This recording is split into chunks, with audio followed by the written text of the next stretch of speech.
halkani waa Somalia'S.com.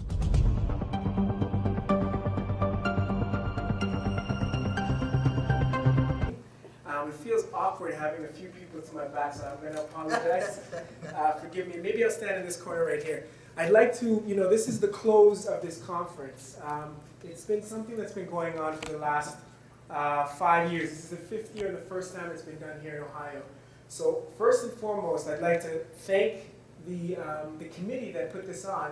So just a round of applause for the folks here in Ohio. All right. With that in mind, I think they also taught me, four letters. But the first 2 letters are pretty interesting because it leads to the other letters. So I'll start off with OH. OH. OH. All right. I'm going to try to bring this back to Ottawa, but the Ottawa is a bit too long. So we'll keep it here in Ohio. I think VA is easier. VA is easier, yes. MD, Maryland, Virginia. Excellent. We can go with ON, Ontario. There you go. So Ohio is a state. My fellow Canadian, I like that. All right, so we thank the organizing committee. I'd also like to thank the founders of this. And again, I can't stress how important it is for the founders. A lot of Somali organizations pop up, and the challenge that we have is succession planning. And I think this is a great way of owning something and then giving it out to our community. So Sadia, who's right beside me to my right, is one of the founding members. Fozia is one of the founding members. And Abu Karaman, who's not able to be here today, but he's here in spirit with us. So I'd like to thank them as well, so just a round of applause. Now, before we get into this dialogue, it's very interesting. This is a native Indian tradition, to sit in a circle and reconcile issues.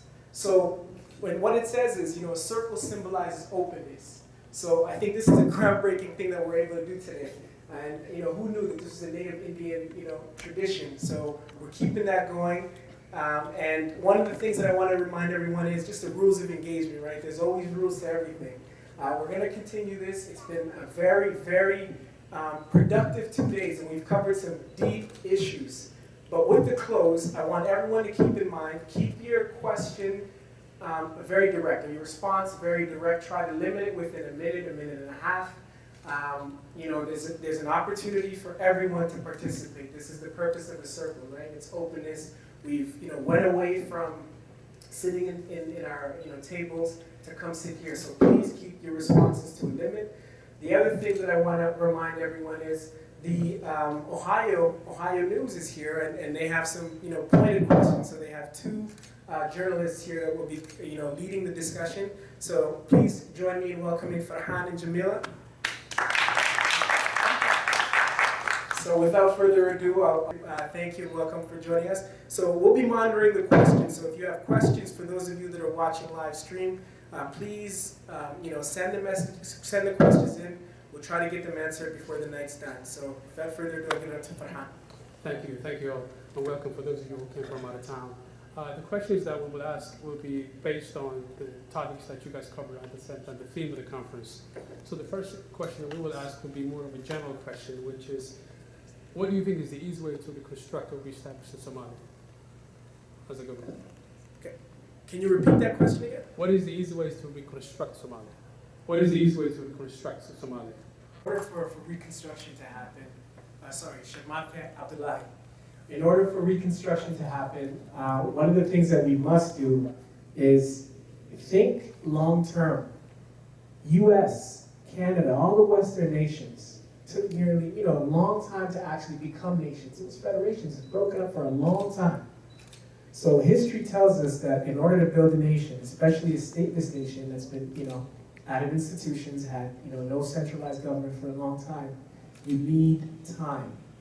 So we need to stop thinking it's a quick solution. Somalia is not a quick solution. We need to think the next 20 years. We've been in anarchy for how long? 20 years? 20-something years? Think 20 years from now that the country might have a solution.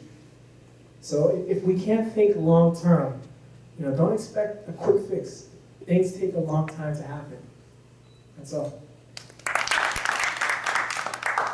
They need to develop themselves. Simply because you're young, you need to grow. I'm not saying, you cannot do anything. But what you can do is invest in your own individual development. We need to start looking at accountability at that individual level. Once so once they actually self-actualize, then they can help Somalia. They need to integrate and become professionals and educated professionals wherever they are, even if they are in Somalia. Before you can say, I'm youth, I want to run the country, you need to develop yourself. And I'm not just saying the youth in the diaspora. They need to learn, they need to educate, they need to get a skill, a trade, a profession, and then prove themselves through that trajectory. We need to start competing in a world that is producing X number of engineers and X number of doctors and X number of, that's how the powerful Asian countries that are today becoming the economic power in the world have developed their younger generation through solid education.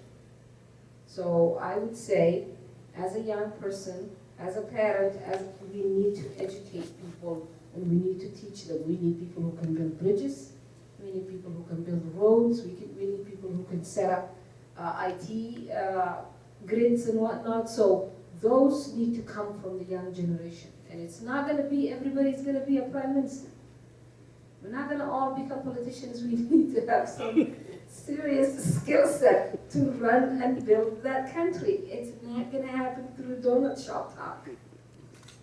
So the role I see for the youth is they have double challenge. They have a country that has nothing. Therefore, they need to start equipping themselves with skill, knowledge, while working. I can say that because I'm not youth anymore, so. The challenge is to the youth. My name is Somalia'S. I think the youth play a key role in reconstructing the country. And as I mentioned earlier on my speech, I think they should take the leadership. I think they should also take the ownership. They should take the ownership of the country as well. It seems a lot of the youth are not, don't seem interested with the ownership of the country anymore. A lot of them, we talk to them, they will tell you, maybe I'll just go there for a couple of days or a couple of months and then I will come back. When you ask them, what's the substance or what's the reason you want to go back? What do you want to contribute when you go back? Do you just want to go, show up, take a couple of pictures, come back and just say, I went to Somalia, or you actually want to go back and help? I was talking to some of my friends last time and I asked them, how many of you guys can actually go back to the village you were born in and teach elementary school students? Most of them say that they cannot go back. Why? First of all, nobody complained about security. Most of them seem to be having problem with the lifestyle. And I think that's a very short view of life. If you just want to have this lifestyle, no, it's not going to end. It's not going to last. It will at some time come to an end. So the youth need to come back to the country, and not only come back, as Bozir mentioned. Don't just go back to be a politician. Go back and do civil service, whether it's being a teacher, being a nurse, being a doctor, whatever skill set you have. Go back, take it back with you, help, and once that comes from the bottom of your heart, and you do it for the sake of Allah, I think we'll go somewhere. Thank you. Assalamu alaikum. Magacaygu waxaa waaye college level farsamada gacanta. Waddankaas wuxuu u baahan yahay dhalinyar shaqaystaan oo ama construction waddooyinka dhisa maaragtay arrin si maaragtay qof inta baxataa intoo qaato inuu waddankii intoo tago u dhahaya laba bil ka bacdi soo laabanay ka sheekeynaya dhibaatada meesha taal iyo dayactirka. Waxaa loo baahan yahay dad gashta kaba buuda jenis horumarkaba wuxuu ka yimaadaa hoos marka dhammaan dhalinyarta soomaaliyeed ee qurbaha jooga jaaniska ugu fiican waa inay skilliska gacmaha bartaan ama waxyaabaha loo yaqaano oo yaryar xataa uma baahna maaragtay 10 years school inaa dhex firiday inaa PhD holder noqotay inaa waxyaaba waxaa jira dadka ay u baahan yihin xilligan la joogo teeda kale youthka soomaalidana waxaan ku waaninayaa semberi way baxaan markay baxaan oo ay soo laabtaan markaa wareystidoo dhahdo war xaggee aad waddankii maad haa uu ku leeyahay haddana haddaad sii weydiiso wuxuu ku leeyahay Kenya iyo Ethiopiana marka meeshii waxaaba jiraba wax aad maaragtay ka yaqsanaysa Kenya iyo Ethiopia waa neighboring country dadkana hadhihi maaragtay waddankii ana ilaa waxaa loo baahan waxyaaba loo jira marka dhalinyarta jaaniska haysto waddamadan joogo gacmaha skilliska ha bartaan si ay maaragtay dadkii waddanka joogana wax ugu qabtaan waana mahadsantihiin boqolkiiba boqol. The point has been raised. There is sunnah in terms of how things function, and the brother was talking about channel, and Sister Fuzia talked about justice. If there is no justice, we have to tell each other the truth. A warlord has killed so many people, and you could see his face. He's still there. He's being honored. When we have that, we will never have a functioning government that will go the way Allah subhanahu wa ta'ala wanted. There is a quick story that I'll make quick. There was a Prophet Musa alayhi salam at one time. There were about 40,000 people there, and it would not rain. So what happened was that he said, why is it not that it is not raining? They complained to Allah, and Prophet Musa talked to Allah, and Prophet Musa was informed that among you there is a man who was sinning against Allah for 40 years. If that man is not kicked out among you, you guys will never get a rain. And the Prophet came and he said, that man you know yourself, please leave us alone, because everyone is starving. And at that point, the man realized, is it me? That no, because no one else is getting rain because of me. And he said, oh Allah subhanahu wa ta'ala, forgive me. He asked forgiveness to Allah, and the rain came. So Prophet Musa said, okay, where's that man? Now, he wanted to see. Allah said, that man was sinning against me for 40 years. I hide his sin for 40 years, and I'm not going to expose him. What is the point? We have to ask Allah for forgiveness. Part of the reconciliation is that the man has to recognize his mistake and stop the genocide he has committed. It seems like in Somalia we're not being honest to one another. People who have killed others are being rewarded because how many numbers of people they have killed. And the last example that I will conclude is that if justice is not served, the Prophet ﷺ at one time there were tribes that came to him. They said, that person that you're about to cut their hand because they committed this crime, they're from that big tribe. The Prophet said, if it is my daughter who has done this crime, I would have taken the same action. We need that kind of justice. And if we're not telling each other the truth, we're always going to have the same problem, and we're not going to move forward.